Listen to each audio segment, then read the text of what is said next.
Salut à tous, c'est Nico, j'espère que vous allez bien. Moi, ça va super bien et ça va encore mieux parce que je suis avec vous aujourd'hui. Alors, oubliez tout de suite tous les téléphones haut de gamme qui sont sortis en 2019, quel que soit leur design, leur performance ou leur fonctionnalité, aucun ne propose ce que le P30 Pro propose aujourd'hui, un smartphone qui veut faire oublier les appareils photo. Le P30 Pro, en plus d'être un smartphone super bien équipé à tous les niveaux, révolutionne, à mon avis, non pas la photographie comme on le voit sur la pub du smartphone, mais je pense plutôt qu'il peut révolutionner la photographie sur smartphone et ça, personne ne peut dire le contraire.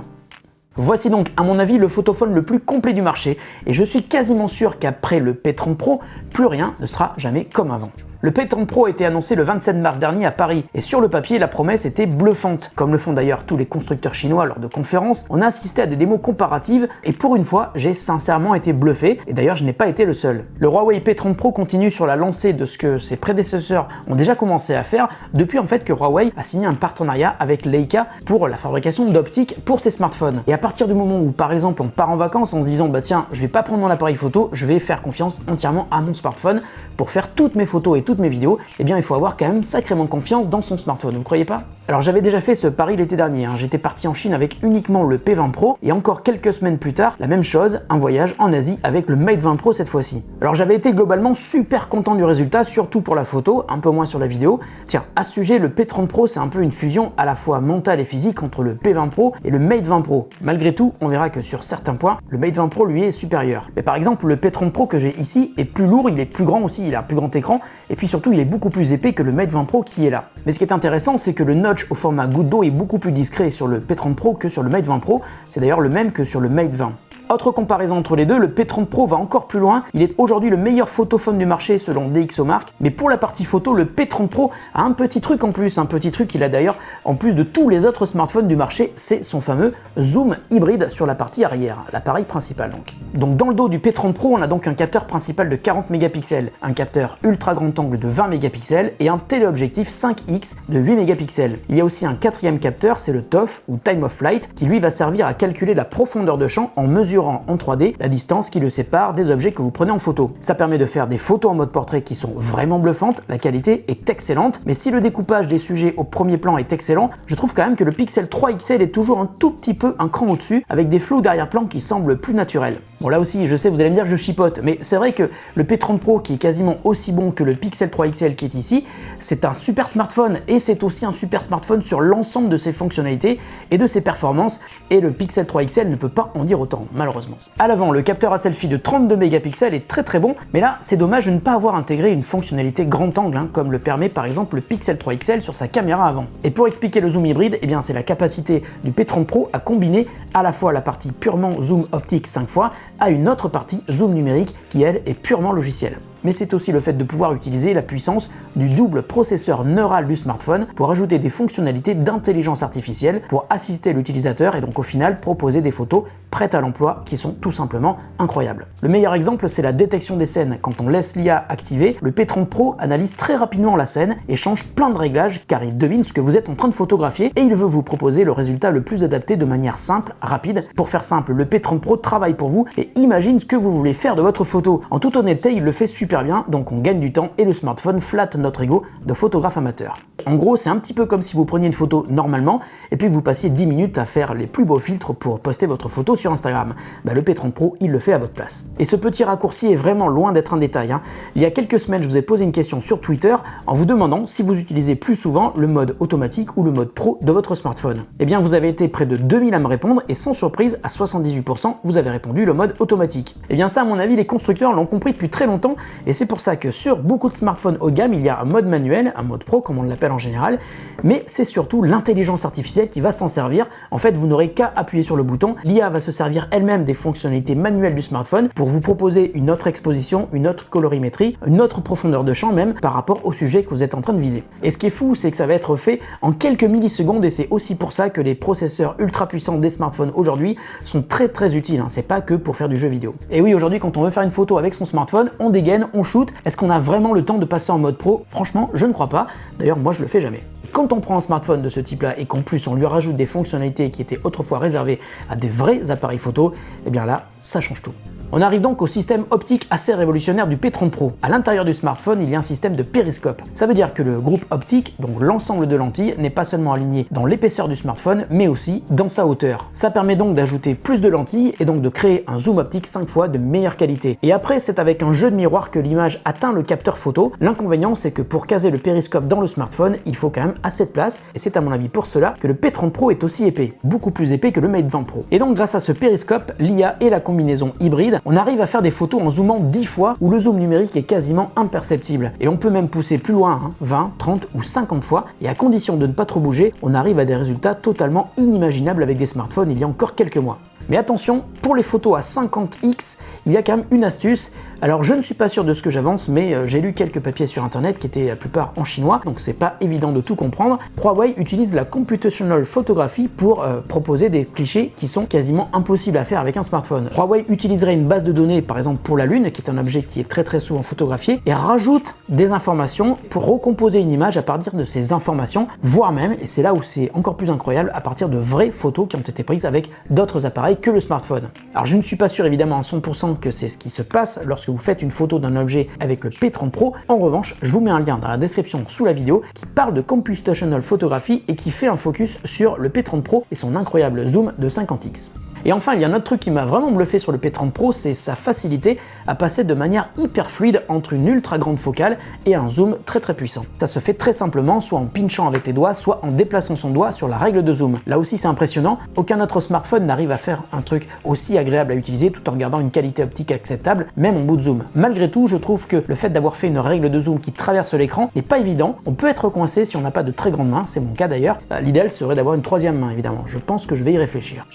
Donc avec sa partie hardware et l'assistance de sa partie logicielle, le P30 Pro arrive à nous proposer des photos qui ne sont pas seulement très satisfaisantes, mais surtout qui sont inédites sur ce genre d'appareil. Alors parlons maintenant de ses capacités en vidéo. Comme je vous le disais au début, lors de la présentation du P30 Pro à Paris, en mars dernier, nous avons découvert que le score de DxOMark pour la vidéo était supérieur sur le P20 Pro par rapport à celui du P30 Pro. Et là, pour avoir longuement testé les deux, je vous avoue que je suis pas du tout d'accord. J'ai trouvé que le P30 Pro est meilleur sur la stabilisation par exemple. Alors le fait que le smartphone soit plus lourd y est peut-être pour quelque chose. En tout cas, j'ai été très agréablement surpris. Il filme en 4K avec OIS, donc avec une stabilisation optique, et surtout, ce qui est la marque des appareils haut de gamme, l'autofocus n'est pas sans arrêt en train de pomper, la capture de l'exposition est très efficace, il n'y a pas de changement de colorimétrie toutes les 5 secondes, et c'est la même chose avec toutes les focales utilisées, classiques, ultra grand angle ou téléobjectif. Et c'est là où je trouve que le P20 Pro n'était pas aussi bon sur ce point-là. J'ai fait beaucoup de vidéos en Chine l'été dernier avec le P20 Pro, j'ai refait le même genre de vidéo avec le P30 Pro et je trouve que le P30 Pro est plus satisfaisant. Alors est-ce qu'on peut dire que le P30 Pro est le meilleur photophone du marché? C'est difficile à dire, car même en photo, il y a plusieurs usages différents. Le zoom, l'ultra grand angle, mais aussi la photo en mode nuit, le mode portrait et enfin la vidéo.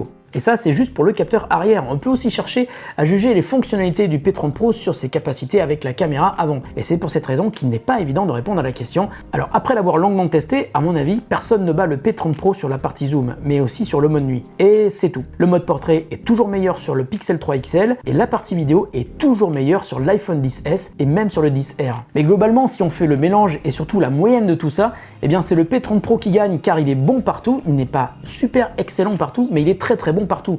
Et donc on va pas se balader avec 3 ou 4 smartphones. Si on ne doit garder qu'un seul smartphone, surtout pour la photo et la vidéo, eh bien ça sera le P30 Pro. Et donc en ce qui me concerne, depuis un mois, je l'ai toujours avec moi et je ne fais des photos et des vidéos que avec le P30 Pro. Malgré tout, le P30 Pro de Huawei n'est pas parfait et il a plein de défauts. On va commencer par le son. Il n'est pas terrible, pas très puissant et surtout pas de stéréo. Tiens d'ailleurs, on va reparler du Mate 20 Pro. En haut, il y a un haut-parleur qui est caché sous l'écran. Et sous le P30 Pro, même si Huawei nous a dit qu'il y avait la même chose, en écoutant des musiques, si on bouche avec le doigt le petit haut-parleur qui est ici, eh ben on n'entend plus rien. Donc à moins que ça soit désactivé de manière logicielle, il n'y a pas de haut-parleur stéréo sur le P30 Pro. Et au fait, il n'y a pas non plus de prise jack. Bon, ça m'étonne même pas. Et c'est dommage parce que le smartphone est assez épais pourtant. Oui, je sais, je chipote.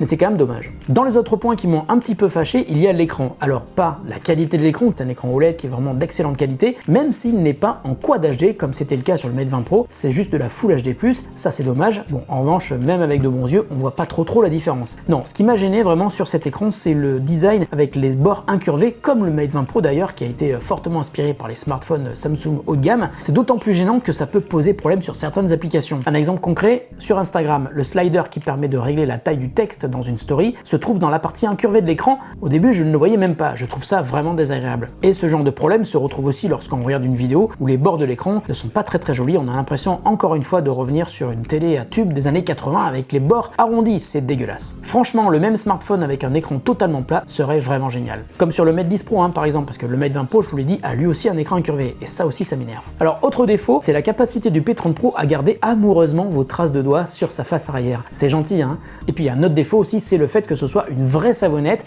Il glisse énormément. Les premiers jours pendant lesquels je l'ai utilisé, eh bien j'avais vraiment peur de le faire tomber. Donc de la même manière dont je vous l'expliquais dans la vidéo du Galaxy S10 Plus, quand vous mettez 1000 € pour un smartphone, vous n'avez pas envie de le faire tomber et vous avez vraiment surtout envie de le protéger. Donc je remercie Rhinoshield qui m'a envoyé 2 coques de protection pour le P30 Pro. La première, c'est la Solid Suite, c'est une coque qui protège à la fois l'avant, les côtés et l'arrière. Et il y a aussi la Crash Guard qui protège l'arrière avec une épaisseur qui dépasse celle des capteurs photo. Alors la différence entre les deux évidemment, c'est que sur la Solid Suite, l'intégralité de la face arrière est protégée avec même des capteurs photo qui sont un tout petit peu moins épais que la coque elle-même, alors que la Crash Guard, elle, protège l'avant, l'arrière et les côtés de manière ultra subtile. C'est beaucoup plus discret. Malgré tout, ça n'empêchera pas le smartphone d'être rayé. Moi, ce que je vous conseille si vous voulez vraiment protéger intégralement votre smartphone, c'est de prendre une Solid Suite avec une protection d'écran anti-choc qui n'est pas encore disponible mais qui va pas tarder à sortir et qui est aussi fabriquée par Rhinoshield. J'espère qu'elle va vite arriver pour protéger le mien. D'ailleurs, si vous possédez un smartphone et que vous avez envie de le protéger de manière intégrale, vous avez la possibilité d'acheter sur le site de Rhinoshield avec 10% de réduction avec le code TheGrandTest. Je vous mets un lien dans la description de la vidéo. Vous pourrez trouver sur leur site des protections pour Huawei évidemment, mais aussi pour Samsung, pour Google Pixel et bien sûr pour l'iPhone. Alors on va rester sur le P30 Pro et on va parler maintenant de la partie logicielle. Alors il tourne sur Android 9,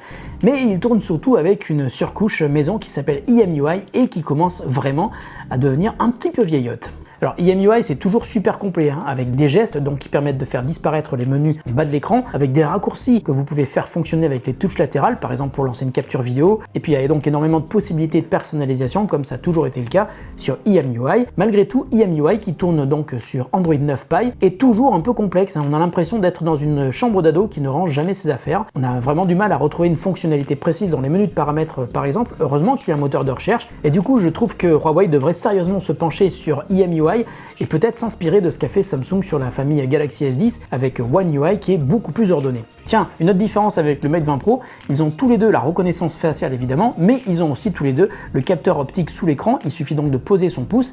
La différence c'est que sur le Mate 20 Pro, je trouve que c'était vachement bien foutu, c'était un endroit qui tombait naturellement sous le pouce, alors sur le P30 Pro c'est beaucoup plus bas sur l'écran, c'est pas forcément évident de mettre son pouce au bon endroit, là aussi c'est une habitude à prendre, mais ça fait tenir le smartphone de manière pas tout à fait naturelle. Bon, j'ai assez jeté d'eau sur le feu bien sûr, parce que mis à part la partie photo, il y a plein d'autres avantages sur ce smartphone, à commencer par l'autonomie, comme le Mate 20 Pro d'ailleurs, c'est un véritable chameau. Si vous êtes un utilisateur, on va dire, normal, qui fait des réseaux sociaux, qui fait de la photo, de la vidéo, mais qui n'utilise pas son smartphone 10 heures par jour, eh bien vous pouvez facilement tenir 2 jours sans avoir besoin de recharger votre smartphone. Il y a une batterie de 4250 mAh qui est non seulement compatible avec la recharge rapide à 40 watts, je sais pas si vous vous rendez compte, c'est ultra rapide, ça vous permet de passer de 0 à 70% de charge en à peine 30 minutes, c'est génial. Il est aussi compatible avec la recharge sans fil à 15 watts cette fois-ci, c'est aussi de la recharge rapide, mais il est aussi compatible, et là c'est la même chose que le Mate 20 Pro, avec la recharge inversée, c'est-à-dire que vous pouvez avec votre smartphone charger d'autres téléphones, et c'est pas une blague parce que c'est un truc qui a été montré pendant la conférence de présentation du P30 Pro, vous pouvez aussi recharger votre brosse à dents électrique. Alors parlons maintenant de la puissance. Là, pas de surprise, le P30 Pro est aussi puissant, sinon un tout petit peu plus puissant que le Mate 20 Pro, parce que d'une part ils utilisent le même processeur, c'est le Kirin 980 qui est super puissant, qui est donc hyper intéressant si vous utilisez l'IA mais aussi les jeux vidéo, le multitâche, etc. Et comme sa résolution d'écran est inférieure à celle du Mate 20 Pro, eh bien l'autonomie est encore plus intéressante que sur le Mate 20 Pro. Le Kirin 980 permet de dépasser 300 000 points sur AnTuTu Benchmark. Attention, ça c'est bien sûr si vous avez activé le mode performance, et si je dis ça, c'est que dans la dernière version de EMUI, il se désactive par défaut. Donc si vous avez envie d'avoir un smartphone super puissant, activez le mode performance dans la partie batterie dans les réglages du téléphone. Et comme je vous le disais, avoir un processeur super puissant, ça sert pas que à faire du jeu vidéo, bien sûr, avec tous les jeux du moment, PUBG, Fortnite ou autre, il est super à l'aise, il y a zéro lag, il y a zéro ralentissement, mais ça permet aussi à l'IA de travailler plus rapidement, donc quand vous faites des photos, la puissance du processeur est super importante, et donc avec le P30 Pro et son Kirin 980, eh bien on est servi. Ah tiens, puis un truc qui est super intéressant à signaler, c'est que le P30 Pro ne chauffe pas du tout, ça fait exactement un mois jour pour jour que je l'utilise, et bien les rares fois fois où je l'ai vu chauffer, c'était lorsque je faisais des séances vidéo qui étaient très longues, en filmant bien sûr, ou lorsque je faisais des benchmarks, et même malgré ça, la température redescendait très vite. Donc c'est vraiment un smartphone qui ne vous gênera pas par la chaleur qu'il dégage. Voilà, donc il y aurait encore peut-être d'autres choses à dire sur le P30 Pro. J'ai la chance de le garder encore quelques temps, donc si vous avez des questions, surtout n'hésitez pas à me les poser en commentaire sous la vidéo et j'essaierai de vous y répondre. N'oubliez pas également que je suis sur Twitter et sur Instagram et que je peux là aussi répondre à vos questions. Enfin, c'est plus simple sur Twitter évidemment.